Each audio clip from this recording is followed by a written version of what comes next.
Have you ever woken up in the middle of the night, a cold sweat across your forehead, scared, maybe even a little bit confused? Well, if you have, then you just experienced a nightmare, or you've just suffered a heart attack. If it was a nightmare, then congratulations. I know that sounds a little odd, but dreaming, no matter how scary it can be, is very good for you. Some people believe that dreaming is just a small part of our nights, but it actually has a large impact on our life in the long run. Before this topic became my speech, I didn't know much about dreaming, but once I found these two articles, then my eyes were open to dreams altogether. The two articles are called Brains in Dreamland by Bruce Bauer and Dreams by Christine Stansel. Today I hope to show you the three main types of dreams that there are, how dreaming helps our brain stay active, and how dreaming helps our health.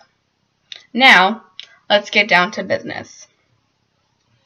There are many different types of dreams that we can experience, some while we're asleep and some while we're awake. According to easynight.org, the most common type of dream is the ordinary dream. These are the dreams that we have that mirror our real-life experiences, show us what we did throughout the day or in the past. The second type of dream happens when we're awake. These are those dreams that we catch ourselves in when we're bored at work or at school. These dreams are our fantasy visions that we wish would happen. The third type of dream is the one that nobody likes to have, the nightmare. Nightmares show our deeply upsetting fears or our feelings that we're not ready to talk about, so they come up in our sleep, which isn't the best place for them either. Now, let's see what's happening to our brains when we're asleep. At night, when our body goes to rest, something isn't asleep. That's the brain. The brain is active all the time, and because of this, the brain needs to exercise. No, I don't mean running on a treadmill. The exercise I'm talking about is dreaming. Dreaming happens during the REM cycle. REM stands for rapid eye movement, and this cycle happens every 90 minutes in our sleep. According to Bruce Bauer in his article titled Brains in Dreamland, the REM sleep cycle opens up the emotional and visual parts of the brain while we're asleep. This is why dreams can be so vivid, so emotional, which is what really keeps us up at night, because they're real. Just because you don't remember your dream doesn't mean it didn't happen. Everyone dreams.